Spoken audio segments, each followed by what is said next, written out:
MBBS होण्याचे स्वप्न पूर्ण करा, तेही आपल्या बजेटमध्ये. 22 वर्षांपासून महाराष्ट्रातील नंबर 1 शैक्षणिक संस्था विश्व.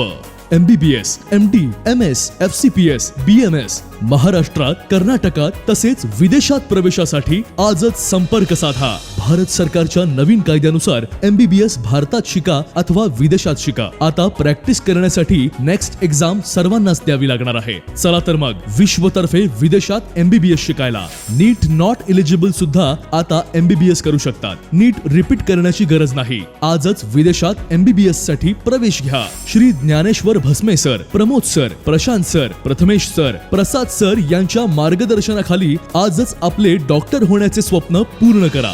विश्व. संपर्क 70 30 30 66 11.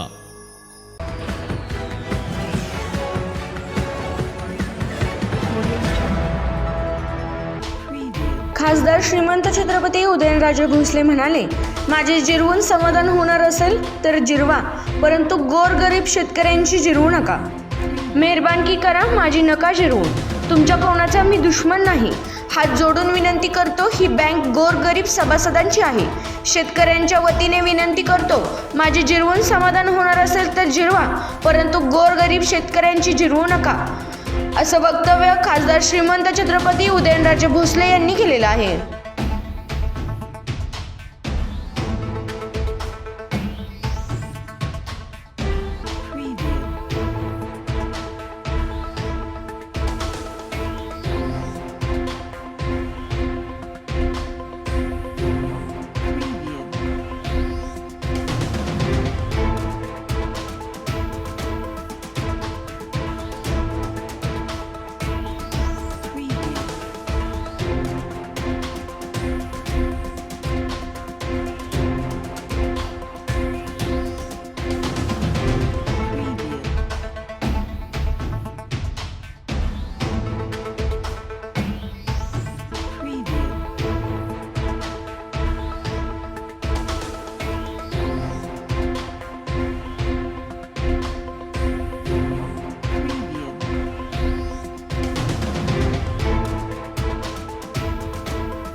पहिलं तर आम्ही जो अर्ज दिला होता ह्या बँकेचे जे मुख्य व्यवस्थापक आहेत सरकारी साहेबांकडे, की नेमकं ईडीची चौकशी, म्हणजे एवढी नावलौकिक असणारी बँक, ज्याचं म्हणजे यशवंतराव चव्हाणांपासून किसनवीर आबा अनेक लोकांचे ज्याचा संबंध बँकेशी आला, एवढे पारितोषिक ह्या ज्या बँकेला मिळाले, मग ह्या बँकेला अचानक ईडीची जी नोटीस मिळणं म्हणजे हे सगळ्यात मोठं दुर्दैव असं आम्ही समजतो. ह्या बँकेच्या चांगली असणारी परंपरा त्याला कुठेतरी मोठ्या प्रमाणावरती गालबोट लागली आणि त्यामुळं एक सभासद या नात्याने, एक संचालक या नात्याने आम्ही अर्ज दिला होता की नेमकं काय असं घडलं की ईडीची चौकशी ईडीची चौकशीची नोटीस आहे बँकेला हे विचारले असता त्यांनी सांगितलं की आम्ही तुम्हाला याचं उत्तर आत्ता देऊ शकत नाही. एक तर माननीय चेअरमन साहेबांच्या विचारून तुम्हाला देऊ शकतो किंवा सभेपुढं ठेवून आम्ही तुम्हाला देऊ शकतो. काल सभेसाठी आम्ही आलो त्यावेळेस नियोजित जो वेळ होता 11:30चा थोडं अगोदरच आलो, थांबलो अर्धा पाऊण तास. मग कोण सभासदही नव्हतं. मला वाटलं बहुतेक मीटिंग कॅन्सल झाली असं. आणि मला एक मित्र, जवळचा मित्र आणि माझा तिथंच प्रकाश घाडगे, त्याचं निधन झालं म्हणून मला तिकडे जायचं होतं आणि तिकडे गेलो. नंतर काय घडलं मला माहीत नाही, पण ठीक आहे जे काय मीटिंग झाली. पण मूळ मुद्दा जो होता, आम्ही फक्त एक सभासदांच्या हिताच्या दृष्टिकोनातनं, त्यांच्यामुळं मी आज ह्या बँकेत एक संचालक म्हणून, डायरेक्टर म्हणून आहे. मी सुद्धा सभासद आहे, पण बाकीच्या सभासदांच्या वतीने सुद्धा मी माझं कर्तव्य समजलं की त्यांना विचारावं की नेमकं हे कशा करता, कशामुळे ईडीची नोटीस आली. तर प्रत्येक वेळेस असं भासवलं जातं की उदयनराजे संभ्रम अवस्था निर्माण करतात. म्हणजे काहीच विचारायचं नाही, शांत बसायचं. मेडिक्लेमच्या बाबतीत आम्ही त्यांना सांगितलं की जी योजना तुम्ही बँकेने चालू केली ती तुम्ही 2006 साली ना 2010ला चालू केली, ती 16ला तुम्ही अचानक बंद का केली. आणि मग पुन्हा तुम्ही जेव्हा चालू करता त्यावेळेस तुम्ही प्रीमियम भरत नाही. आणि त्या मधल्या कालावधीमध्ये बंद केल्यामुळं ज्या ज्या सभासदांचं नुकसान त्याच्यामुळे झालं किंवा त्यांचा फायदा त्यांना मिळाला असता, कदाचित त्यांच्या कुटुंबातले काही व्यक्ती जे ज्यांना तेवढ्या मोठ्या प्रमाणात उपचार घेता आला असता पण न मिळाल्यामुळं त्यांचं समजा दुखापत झाली किंवा निधन झालं, ह्याला म्हणजे कारणीभूत काय, म्हणजे कोण आणि कशाकरता ही बंद केली. आता हे सुद्धा विचारणं म्हणजे संभ्रम अवस्था निर्माण करणं जर असेल तर मग गप्पच बसायचं का, मूग गिळून गप्प बसायचं, काहीच बोलायचं नाही. कालसुद्धा मला एक समजत नाही की प्रत्येक संचालक जो असतो ह्या बँकेत जे लोक निवडून येतात, मग त्यातले ठराविकच 2, 4, 5 हीच लोक, हीच का ह्यांचीच कार्यकारिणीमध्ये का निवड होती. आणि मग ह्यांनीच जे काय विषय पत्रिकेवरती जेव्हा मीटिंग होती, मग हे जे विषय सुचवतात त्या विषयावरती चर्चा होती. टोटल मला वाटतं 21 आहेत ना, 21पैकी तर 3, 4 आणि 5 जे कोण असतील नंबर आकडा जे असेल ते हे एवढेच जरी असतील, मग बाकीच्यांनी त्यांचे म्हणजे एखादा त्यांचा मुद्दा असेल, विषय मांडायचा असेल, तो विषय पत्रिकेवरती येतच नाही. आणि मग आम्हाला सांगण्यात येतं की तुमचं जागा अडवली जाते, तुम्ही जागा अडवता. नाही करायचं काय मला सांगा. माझं जर ठाम मत आहे की प्रत्येक कोणी असू दे, XYZ कोणी असू दे, प्रत्येक संचालक जो निवडून येतो या बँकेत, जे लोक निवडून देतात, त्या प्रत्येकाला विषय पत्रिकेवरती त्याचा जो ज्याला विषय मांडायचा आहे तो पत्रिकेवरती मांडण्याचा अधिकार पाहिजे. एका बाजूला तुम्ही गांधीजींचं नाव घेता, सत्तेचं विकेंद्रीकरणाचं एका बाजूला तुम्ही सत्तेचं विकेंद्रीकरणाचं तुम्ही हे करता, म्हणजे सांगता की गांधीजींनी विकेंद्रीकरणाचं हे केलं. मग ठराविक जर 4-5 लोक जर करायचे म्हणजे याला केंद्रीकरण म्हणणार का विकेंद्रीकरण म्हणणार? म्हणजे आम्ही बोलायचंच नाही, आम्ही काहीच मत व्यक्त करायचं नाही. मला एक ठीक आहे, त्या सरकारी साहेब नाही आहेत, महत्त्वाचं काम असेल, आम्हाला बोलवलं नाही आहे, ठीक आहे, असेल काहीतरी फार मोठं. पण एक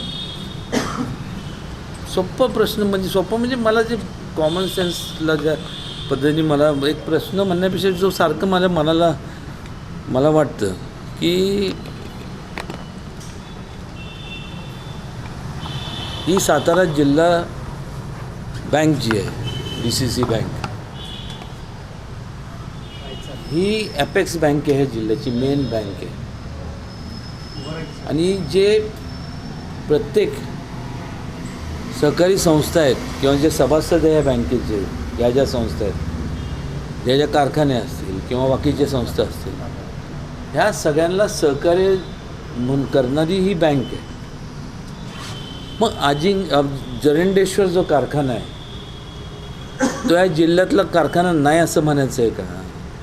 ह्या बँकेशी त्याचा काही संबंध नाही असं आपल्याला म्हणायचं आहे का त्या कारखान्याचे सभासद ह्या बँकेचे सभासद नाही आहे असं आपल्याला म्हणायचं आहे का? मग त्या बँकेचे ह्या बँकेचे ते सभासद असताना, ती संस्था ह्या बँकेची सभासद असताना जेव्हा त्यांनी तुमच्याकडं लोनची मागणी केली, त्यांना लोन का देण्यात आलं नाही, का दिलं गेलं नाही, का नाकारण्यात आलं? वास्तविकरित्या मला जे थोडंफार माझ्या बुद्धीला जे समजतं की या संस्थेने सगळं एक पाठराखण केली पाहिजे. सगळ्यात जेवढ्या सहकारी संस्था आहेत, सर्व शेतकरी वर्गाचं जे च्या जीवावरती, लोकांच्या जीवावरती ज्या सहकारी संस्था स्थापन झाल्यात, त्या प्रत्येकाला पाठबळ दिलं पाहिजे. म्हणून ही संस्था आहे ना, म्हणून ही बँक आहे, शिखर बँक आहे जिल्ह्याची. आज तुम्ही त्या देत नाही त्यांना लोन, पण तेच जागा तेवढीच, कारखाना तोच, मशिनरी तीच, पण मात्र एखादा खाजगी, आणि मग ती बँक अडचणी, तो कारखाना अडचणी आला की मग तो लिलाव त्याला काढायचा. परत जो कोण प्रायव्हेट जो कोण असेल त्याला तो जो प्रायव्हेट जो तो कारखाना घेणारा जो असतो, तीच मालमत्ता, तोच कारखाना, तीच मशिनरी, पण मात्र त्याला जिल्हा मध्यवर्ती सहकारी बँक लोन देते. हे मला समजत नाही. म्हणजे सहकारी असताना तुम्ही त्याला सभासदांचं कारखाना, जे त्या बँकेचे सभासद आहेत, ती संस्था आहे बँकेची सभासद, त्यांना लोन देत नाही. पण एखादी खाजगी जेव्हा मालक त्याचं म्हणजे जो कोण प्रायव्हेटचं कोण जो असेल त्याला तुम्ही लोन देता. मला फारसं बँकेतलं माफ करा, मला समजत नाही. पण जर त्यांना लोन देऊ शकत असाल, दिलं तुम्ही, तर तुम्ही सभासदांचा असणाऱ्या कारखान्याला त्यांना का दिलं नाही? आणि मग देत असताना का अटी घातली नाही? जो कोण असेल की जे सभासद आहेत, तुम्हाला प्रायव्हेट करायचं आहे ना, ठीक आहे, तुम्हाला खाजगीकरणाच्या त्याला प्रोत्साहन द्यायचं आहे ना, ठराविक जे कोण असतील त्यांना जे डायरेक्टर असतील किंवा जे कोण असतील, व्यवस्थापन असतील, काय लोक असतील, त्यांना सहकारी संस्था मोडीत काढून जर त्यांना खाजगी संस्थेला जर हे प्रोत्साहन द्यायचं असेल किंवा त्याला पाठबळ द्यायचं असेल, तर मग एक साधी अट तरी घाला. अरे जगाची ना मनाची जरी लाज ठेवा, त्यात एक अट घाला की जे त्या कारखान्यांचे सभासद आहेत ते त्यांना तिथं तुम्ही प्रायव्हेट लिमिटेड जेव्हा तुम्ही कराल, त्याचे तुम्ही त्यांना त्याचं काय शेअर होल्डर का पार्टनर्स म्हणून घ्या. प्रायव्हेट लिमिटेड म्हणजे मिनिमम 7 मेंबर ना, मॅक्सिमम तर त्याला लिमिट अनलिमिटेड आहे, बरोबर ना? म्हणजे मला जे कळते ते पण नाही. म्हणजे त्यांचे पैसे गेले. म्हणजे मला समजत नाही का. आणि मग ईडीची नोटीस येते. जोपर्यंत तो कारखाना ते सभासदांचा होता तोपर्यंत का आली नाही. आणि मग खाजगी एखाद्या कोणतं असेल आणि फार मोठ्या तोरात म्हणलं. मी जेव्हा त्यावेळेस पण आवाज उठवला आणि उत्तर काय मला मिळालं. उदयनराजेंना ज्यांनी आता हे केलं त्यांना कळायला पाहिजे. म्हणजे मला नाव घ्यायची तर हिंमत नाहीच, पण मला उपदेश देऊन काय उत्तर दिलं. कटिंग ठेवलं आहे मी की संबंधिताला कळायला पाहिजे होतं गुरु कमॉडिटीचा गुरु कोण. मला काय घेणं देणं आहे. तुमची कमॉडिटी तुमच्याकडे ठेवा. त्या कमॉडिटीचा गुरु करा नाही तर सुरू करा नाही तर बंद करा. आम्हाला काय घेणं देणं नाही.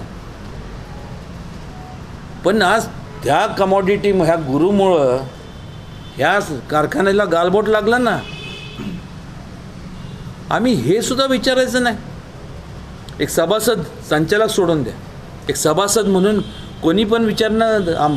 एक संचालक म्हणून मी विचारलं आम्हाला उत्तर मिळत नाही तर साधा सभासदाला विचारायचं काय होणार.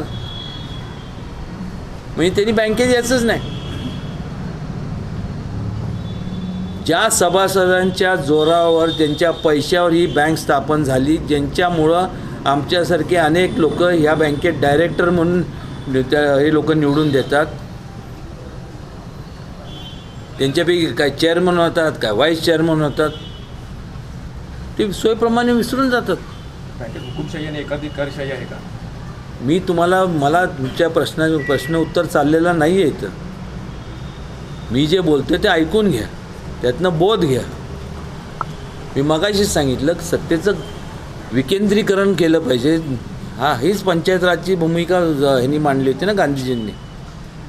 आज केंद्रीकरण पण विचारायला गेलं तर संभ्रमावस्था निर्माण करतात. आज मला सांगा ह्यांनी आता इथं दिलं आहे ते मला कळत नाही. हे बघा मी बँक टिकावी अजून उंचीवर जावी ह्याच्यासाठी माझी तळमळ आहे. बँक बुडवण्याचं कधी बुडली नाही पाहिजे ह्याची ही माझी तळमळ असताना मग विमा पॉलिसी बाबतीत संभ्रम निर्माण करण्याचा प्रयत्न माझा. हे मी छापले.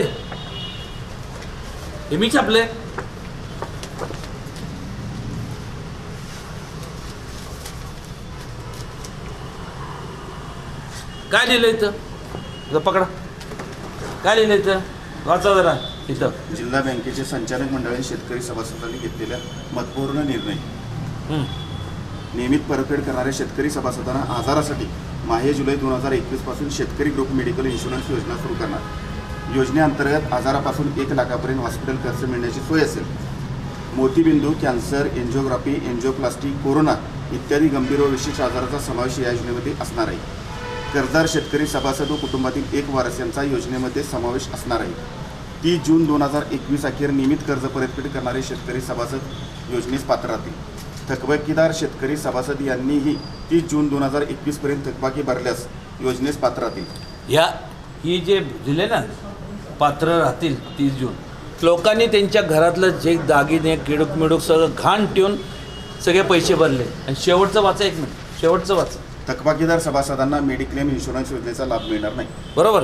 सगळी पूर्तता केली असताना आज मला सांगा त्यात त्यांनी काय सांगितलं आहे नाही त्यात त्यात म्हणले त्यांनी जो GR काढला त्या GRमध्ये त्यांनी म्हणलेलं आहे की संबंधित शेतकरी सभासदास भविष्यात मिळणाऱ्या लाभापासून वंचित राहावे लागलेस त्याची संपूर्ण जबाबदारी संबंधित विकास संस्थेची. नीट आहे का परत वाचा. शेतकरी सभासदास भविष्यात मिळणाऱ्या लाभापासून वंचित राहावे लागलेस त्याची संपूर्ण जबाबदारी संबंधित विकास संस्थेची राहील याची कृपया गांभीर्याने नोंद घेण्यात यावी. बरं आता सगळी पूर्तता केली सगळ्यांना केलं आणि तुम्ही प्रीमियम भरला न भरल्यामुळं आज ही योजना तशीच राहिली. मग कारवाई कोणावरती आमच्यावरती करा. आणि आम्ही संभ्रमावस्था निर्माण करतोय. लोकांच्या हिताचं प्रश्न मांडायचं पण ही संभ्रमावस्था असेल तर मग आम्ही बोलायचंच नाही. तुम्ही त्यांचे ज्या म्हणजे ज्यांना तुम्ही सांगितलं की बाबा ते विकास सेवा विकास सोसायटीचे काय म्हणतात त्याला सचिव. सचिव बिची त्यांच्यावरती कारवाई करण्यात येईल जर त्यांनी हे केलं नाही. त्यांनी सगळी पूर्तता केली, रात्रंदिवस सगळं हे करून बसून सगळं लिखाण जे काय काम करून त्यांनी पूर्तता केली. आता तुम्ही ती लागू केली नाही, मग कोणावरती कारवाई तुम्ही त्यांच्यावर कारवाईची तुम्हाला कारवाई केली जाईल. आणि तुम्ही जर लागू केली नाही तर मग कारवाई कोणावरती करायची? त्यांच्यावरती. कोणावरती करायची आता? पण ह्याच्यात सभासदांचा दोष काय मला सांगा ना. बरं हे एवढं विचारलं तर ह्यांनी म्हणतात हे राजकारणाचा भाग आहे तर हे निवडणुका. अरे निवडणुका पेटल्या निवडणुका. आम्ही प्रश्न विचारतो जे आहे ते आहे, तुम्ही त्यांच्याच भाषेत ना. आता मला वाटतं त्यांना एक प्रश्न विचारला गेला होता की तुमचा डायलॉग आहे काय ते हाय ते आहे नाही ते नाही. आता काय हाय ते आहे ते तरी सांगा, नाही तर नाही ते नाही सांगा. काय जे हाय ते न केल्यामुळं आता नाही ते नाहीच आहे. ॲक्च्युली ते हाय पाहिजे होतं. जी तुम्ही माहिती मागवलेली आहे त्याला तुम्ही समाधानी आहात का? अरे समाधानी आम्ही काय विचारलं त्यांना, ईडीची नोटीस का आली? ते म्हणले की त्यांनी तारण भरपूर दिलेलं आहे आणि ते सगळे हप्ते भरतात आहे. पण त्याच्यात गोपनीय काय मला सांगा ना. गोपनीय असं काय त्याच्यात म्हणजे काय? आमचं म्हणणं आहे की तुम्ही ईडीला जे सांगितलं ते आम्हाला कळू दे तरी ना. काय तुम्ही दिलं काय म्हणालाय असं गोपनीयता काय असणार आहे मला सांगा. ईडीकडे दिलं हे उदयनराजेंनी किंवा सभासदांनी हे विचारलं पण नाही. वास्तविक त्यांनी द्यायला हवी होती. लपून ठेवण्यामागचं कारण काय किंवा न देण्यामागचं कारण? तुम्हाला कोर्टाने सांगितलं देऊ नका म्हणून? कोर्टाचं बंधन आहे? सांगा. कोर्ट काहीच बोलत नाही, ईडी काय बोलत नाही, द्या म्हणून सांगते. हेच देत नाही. का देत नाही मला सांगा ना. आम्हाला कसं करणार? काय नेमकी कारवाई चालू आहे? परत काय जास्त बोललो ते आता हे केलं की ते म्हणतात की बँक अडचणीत संभ्रम अवस्थेमुळं निर्माण करून बँक अडचणीत कोण आणते हे सभासदांना कळलं येतं. कमाल आहे. ही माहिती घेऊन तुम्ही पुढे याचं फॉलोअप काय घेणार? अरे फॉलोअप जाऊन दे, माहिती तरी येऊ द्या ना. माहिती न दिलं तर मी उत्तर काय देऊ? जसं तुम्ही संभ्रम अवस्थेत आहे ना ह्यांच्यामुळं मी सुद्धा सगळे सभासद संभ्रम अवस्थेत सगळे विचार करतात ते नेमकं काय दिलं उत्तर. दिलं सांगा ना सभासदांना. त्यांच्या जीवावर तुम्ही आज ही बँक चालू आहे. ही संपूर्ण त्यांच्या पैशाच्या जोरावर ते ही सभासदांची मालमत्ता आहे. ते एकट्या कोणाची नाही आहे. त्यांना सुद्धा माहीत नाही. साहेब आता सध्या चर्चा सुरू आहे की तुम्ही जरंडेश्वर कारखान्यावरती जाणार आहात. तशी अलर्टपणा ठेवलेला आहे कारखान्यात. तुम्ही जाणार आहात त्या कारखान्यात? माहिती नाही तिथं जाऊन करू काय मला सांगा ना. काय करणार? माहिती तरी पाहिजे ना. बरं जाऊन करणार काय मला सांगा. ते वाटच बघतं ते येऊ द्या. ह्यावेळी इकडे तिकडे बघणार, माझी मोळी करणार टाकणार आहात की झालं. काय कमाल आहे. म्हणजे मला खरंच समजत नाही. लपवण्यात खरं काय आहे काय मला सांगा. Really disgusting, pathetic. आणि मेहरबानी करून जेव्हा एखाद्या पदावरती तुम्ही असता तेव्हा बोलताना जरा प्रत्येकाने शब्द वेचून बोलावेत. संभ्रमावस्था असेल तर कधीही मला सांगा. ज्यांनी उल्लेख केला आहे ना संभ्रमावस्था निर्माण करतायत, सांगू द्या मला सगळ्यांसमोर. इथं जाहीरपणे मला विचारा की मी काय संभ्रमावस्था कोणी निर्माण केली, काय केली आणि बँकेची मी बदनामी करतोय. बदनामी कोणामुळे झाली ते कळलं ना लोकांना. आम्ही तेच म्हणतोय की कशामुळे ईडीची एवढे नावलौकिक असलेली बँक. अरे मग ह्यांनीच दाखवायचं असेल तुमचे. जरा स्मार्टफोन बघू कोणाचा आहे का. हे बघा उदयनराजे म्हणाले हे काय ही बँकेबद्दल चांगलं वाईट बोलतच नाही तर चांगलीच आहे बँकेचा. ईडी का आली हे विचारणा केली. मी कुठं म्हणालो बँक हे. आपण ह्या ईडीमुळं गालबोट लागलं ना. आणि जर असं जर चालत राहिलं ती बँक कुठल्या दिशेने चालली आहे हे आम्हाला काळजी लागली ना त्याची. आता काळजी पण करायची नाही. मला सर थोडक्यात ती बँक गढवली कोणी आणि बिघडवली कोणी? नाही, मला कोणावरती आरोप करायचे नाही. मला सभासद आणि एक सभासद म्हणून आणि सभासदांनी ज्यांनी मला निवडून दिलं त्यांचा एक प्रतिनिधी म्हणून, एक त्या बँकेचा हितचिंतक म्हणून जर मी हे करू शकलो नाही तर मला ह्या डायरेक्टर म्हणून बँकेत राहायचा मलासुद्धा अधिकार नाही आहे. म्हणजे मी जे काय चाललं आहे त्याला सामील आहे असंच त्याचा अर्थ होतो ना. हे चांगलं बँकेच्या हिताचं जरी विचारलं तर संभ्रम असतं. गप बसच, काहीच बोलायचं नाही. म्हणजे मग आम्ही काय करायचं मग आम्हाला सांगा ना. ठराविक जे काय कार्यकारिणीमध्ये जे काही लोक आहेत त्यांनी आम्हाला एकदा सांगू द्या बाकीच्या डायरेक्टर लोकांना की ही तुमची लायकी आहे, तुम्हाला एवढंच तिथे याचं गप गुमान तुमच्या बँकेच्या टायमाला व्यवस्थित याचं 11:30ची मीटिंग असती, 10 मिनटं अगोदर या, आमची सगळ्यांची वाट बघा, तुम्हाला तिथं सह्या करायचं रजिस्टर येईल त्या सह्या करा, गप गुमान जे काय विषयपत्रिकेवर ते मंजूर करा, तुमचा भत्ता घ्या आणि हाला इथून. असंच त्याचा अर्थ होतो ना. आम्ही काय भत्त्यासाठी येणाऱ्यापैकी नाही आहे. साहेब तडजोडीच्या अनुषंगाने ते कायमस्वरूपी शिवेंद्रराजे बोलत आहेत की ते माझ्या हातात नाही आहे, इतरांच्या हातात आहे. तुम्ही टार्गेट फक्त शिवेंद्र बाबांना करताय. अरे एक ओ हिरो, मी टार्गेट त्यांना नाही कोणालाच करत नाही. मी माझ्यासाठी माहिती मागतोय आणि त्याचा अर्थ तुम्ही जर असं घेणार असेल की मी टार्गेट करतो हे चुकीचं आहे. माझा विरोध मी कोणालाही विरोधक समजत नाही. म्हणजे जर माहिती जर विचारली माझ्या ह्याच्यासाठी सभासदांकरता ह्याला तुम्ही टार्गेट म्हणू नका. माझा काय संबंध आहे? माझा कोणाची दुश्मनी नाही, त्यांची नाही आणि कोणाची नाही असाचं कारणच नाही. माझी बांधिलकी तत्वाशी, माझं भांडण तत्वाशी विरोधात जे जातात त्यांच्याशी आहे, कोणी पण असू दे. मला सर चेअरमन हे जे आहे ते भाजपचे आहेत, मात्र महाविकास आघाडीला हातात धरून सगळ्या गोष्टी. मला हे बघा ते बाकी जाणू नका. ही बँक सुरळीत चालली पाहिजे, लोकांची बँक आहे. या बँकेत कधी आजपर्यंत राजकारण आलेलं नाही. पण आता जर एखाद्या कारखान्याचं ह्याच्यातला ही पहिली केस आहे मला वाटतं. एखाद्या सहकारी कारखाना खाजगी झालं आणि त्याचं गालबोट या बँकेला लागलं. महिला राजकारण म्हणणार नाही तर काय म्हणणार?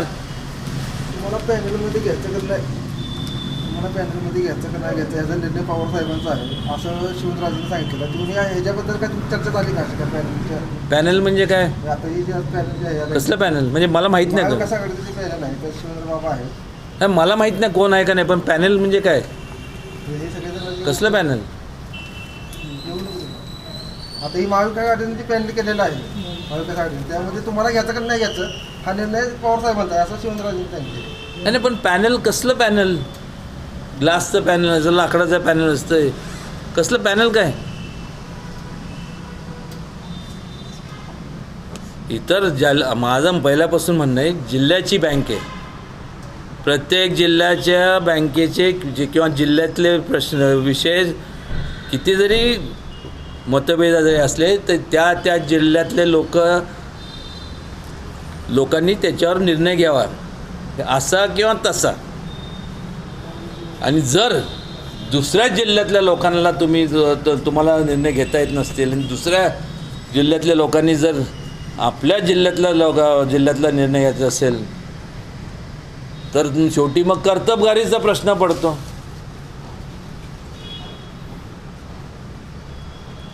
असंच म्हणावं लागेल ना.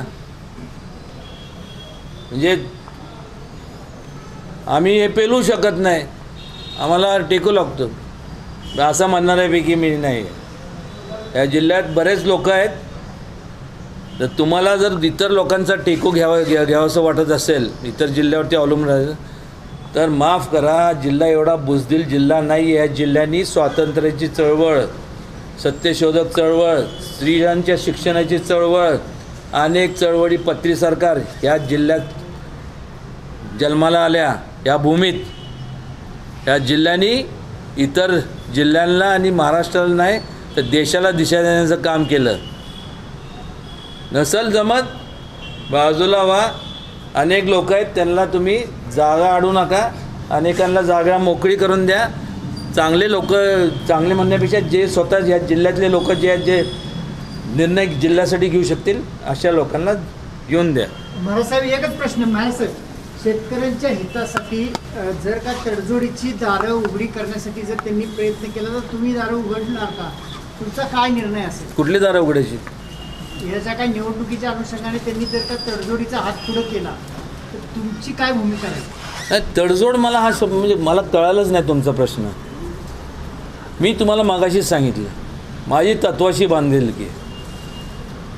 तडजोडी करणाऱ्यापैकी मी नाही. मग मला हे ते पद आणि हे मी पहिल्यापासून सांगतो आहे की माझं म्हणणं आहे की ज्या ज्या लोकांनी आजपर्यंत सहकारी संस्था मोडीत काढल्या, त्यांच्यामुळे निघाल्या, हे त्यांनी जे कोण असतील त्यांनी बघावं, आत्मपरीक्षण करावं, आत्मचिंतन करावं, आत्मक्लेश करा किंवा काय ते दुसरं जे असेल ते करा.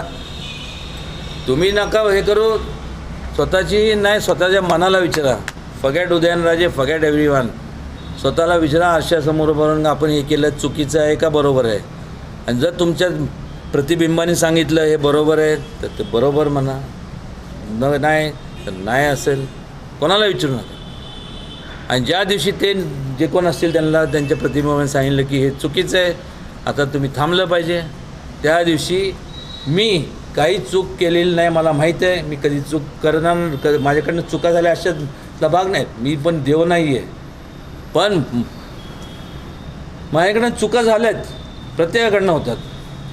पण लोकांच्या हिताविरोधात जाणीवपूर्वक माझ्याकडनं काही चुका झाल्या नाहीत. कुठल्याही संस्था किंवा माझ्यामुळे कुणाला त्रास झाला नाही, एवढंच या प्रसंगी सांगतो. आणि ते जर राजीनामा देत असतील किंवा जे इथं माघार घेणार असतील तर मी पण घ्यायला तयार आहे. पण जर ते नसतील तर मला ह्या बँकेचं हित, सभासदांचं हित जोपासण्याकरता बँकेत राहावं लागणार. ही बँक टिकून राहावी म्हणून मला राहावं लागणार. मला माहीत आहे बोलत असताना अनेकांच्या मनात असं वाटत असेल की असं का लय मस्ती आली आहे बघू. हां, तुम्ही असं करा, तुमच्या त्या